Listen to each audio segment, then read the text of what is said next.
Yep. Hey Juan, Dan Wyke at the LA Times. First of all, welcome. Thank you.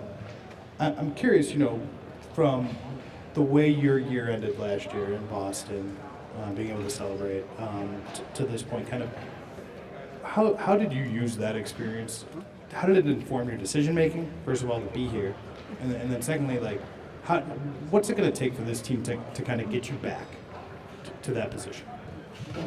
Well, that year ended very well. I mean, it's on a high note, at the pinnacle of what I do, playing basketball, and moving forward. I now know what it looks like to win a championship in the NBA, and so I wanted to be, with a team that has the capabilities and the potential to win a championship. I think this team has that. Now, I'm not sitting here saying that we are going to win the championship. How that can get misconstrued, but what I'm saying is when you have players such as Anthony Davis, Russell Westbrook, and then LeBron James, you have a chance to compete. And so, like I said, I wanted to be in a locker room, with guys who could play at a high level and have a chance to win, because I want to win. I want to be a part of a winning culture. I won one championship, but I want to continue to win more championships moving forward. Hey Juan, good to see you again, man. This team obviously dealt with a lot of disappointment from how last year went, and a lot of those figures are back. And then, off season, there's always rumors and things around every team, but a lot around this team as well. When you get to San Diego this past weekend, did you feel an attitude from the guys of kind of laying everything out and having a level of communication, honesty consistent with the championship culture that you experienced in Golden State? Well, the one thing that I've come to learn about watching Kobe growing up and now being here in LA. LA is the city of champions, and I think for every team here in LA, when it's either championship or disappointment. So I grant my teammates mercy. Like, it's hard to win a championship. I've seen it firsthand. It's very hard. As for San Diego, I think we're all just kind of learning one another. There's a lot of new faces here, a lot of new philosophies, a new system, and obviously everybody's competing at a high level, and I think that is square one, to building a foundation, building a home, a championship home. You have to bring that competitive edge every day, and I think for me, I was very satisfied in the field with just seeing that.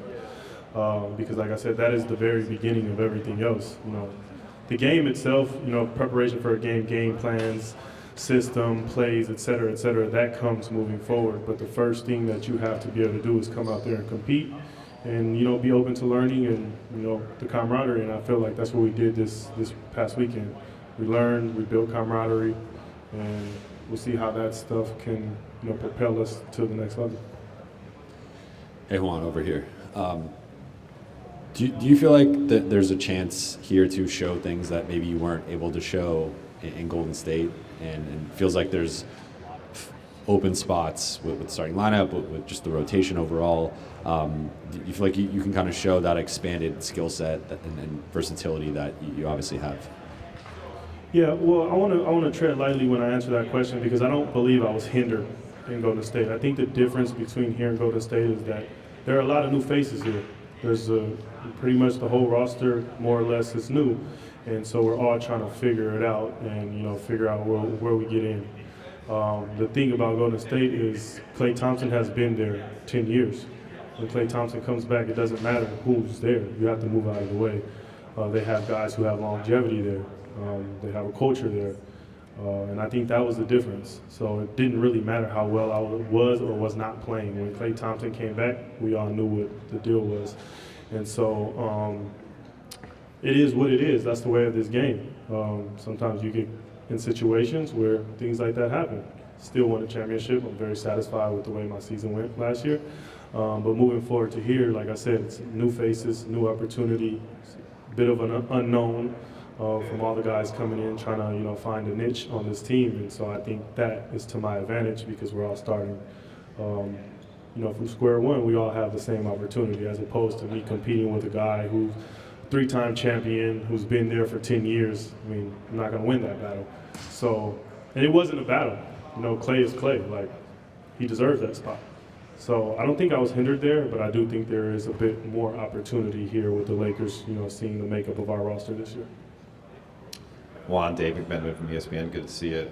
Did you learn anything last year about how the Warriors coming off, you know, a play-in tournament loss and a tough season before that things can really change? And anything about the mentality you have to have in the down times that can help you get back to the good times faster? Because obviously the Lakers are kind of in a similar boat, having won the championship in 2020 and have had a bit of a downturn since. Yeah, well, two of the main things that I really learned, first thing is things can change overnight in this league, literally. I mean, with one injury, with one trade, the whole landscape of the NBA can change in one night. And then the second thing, and I think the most important thing, don't panic. You know, I learned a lot from those guys in that locker room last year. And one thing that I learned from two guys in particular, Steph and Draymond, that we lost game one to the Celtics at home. Don't panic. There was never any panic in that locker room. And that just goes to show you the confidence they have in themselves, or they had in our team, the program, the plan, etc. You know, this is the plan that we're gonna stick with. Doesn't matter if we lost, we're not gonna change anything. And you know, that's one thing that I heard Coach Ham say a few days ago, and I commend him for saying that. Regardless of what happens, do not panic. We're gonna stick to our plan. We're gonna live with the results, and I can respect that, because then when you're trying to change things on a night-to-night basis and you're scrambling for a game plan, then one, I mean, it's crazy, and two, nobody's on the same page. And so I think that's very important, because like I said, this league is crazy. I mean, there's 82 games, things change on a night-to-night basis, so many things, so many moving variables. Just, you know, stick to your guns and don't panic. Juan, gusto en saludarte. Comparte con nosotros qué dejaron estas horas de convivio allá en San Diego y cuál va a ser tu rol dentro de la quinteta. ¿En español o inglés? En español. Pues fue una semana, unos días muy bien. Fui a entender, entender muchas cosas, cómo jugar con mis compañeros, conocerlos, porque el básquet es más grande que un deporte, es algo de química, más o menos, y yo creo que esa parte es la más importante. Mi rol, no sé, la verdad, todavía estoy buscando mi rol, pero todos los días voy a venir a trabajar, traer energía y pues voy a tratar de ganar cada juego. Quiero desearte felicidades por haber ganado el campeonato de la NBA. Gracias. La ciudad de Los Ángeles te recibió con los brazos abiertos, hasta un mural ya tienes hecho en las calles de Los Ángeles. ¿Qué tan emocionado estás de ser parte de esta organización, jugar con LeBron, y cuál es el mensaje para toda esta afición en Los Ángeles? Sí, pues primero que nada quiero dar las gracias a ellos, porque yo sé que en Los Ángeles los fans son diferentes aquí, o sea, todos no llegan y te dan un mural. Pero igual, voy a jugar duro, voy a tratar de poner México en lo alto y pues jugar duro y representar mi país, mi gente con mucho honor. Aquí Juan Saúl Rodríguez de Telemundo. ¿Cómo fue la decisión de venir de un equipo campeón a venirte a Los Ángeles, como te preguntaba ella, donde hay mucha expectativa por parte de la afición, especialmente la afición latina?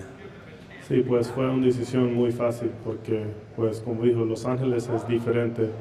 Es una ciudad impresionante de todas maneras, pero de deporte, como es una ciudad de campeones. Y es la plataforma más grande en básquet y yo creo en todos los deportes. Los Lakers son una marca que todos conocen en todos lados del mundo, y con eso fue una decisión muy fácil. Hey Juan, just one more for you. So Steph and LeBron, obviously much different players, but attracting defenses in different ways, but yet attracting a lot of attention. Have you thought about how that will be kind of playing off LeBron and what you learned in stuff that might be not necessarily the same, but allows for your IQ to impact the way that will work with you and LeBron? Yeah, I mean, of course. When I first started playing with Steph, it's funny because like for the first 10 games, when I first got the opportunity to play with him, I was watching film and I noticed that I was in his way a lot. And I was in his way because I was trying to react to teams double teaming him. And the fact of the matter is, that's what he's expecting. He's expecting for teams to double him. And so you kind of have to look at the game in a different way. Like, LeBron's not going out there expecting for teams to just play him straight up one-on-one. No, they're going to send doubles, triples, they're going to load up against him. So instead of like thinking, how do I, find my space behind the defense with one guy guarding LeBron, like, okay, how do I move off the ball when my guy goes to double LeBron or et cetera? So I just think there's a different way of viewing the game, and I think that's where the IQ part comes in. You have to look at the game from a different perspective rather than a surface level perspective.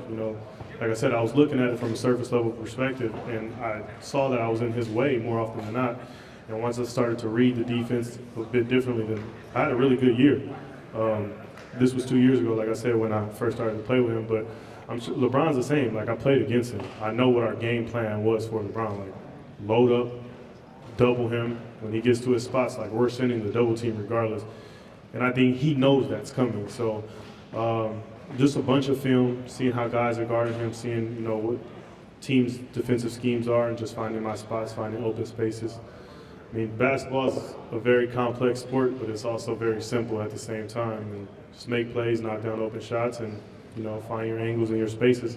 And so that's what I'm gonna go do. I'm gonna watch a lot of film on LeBron.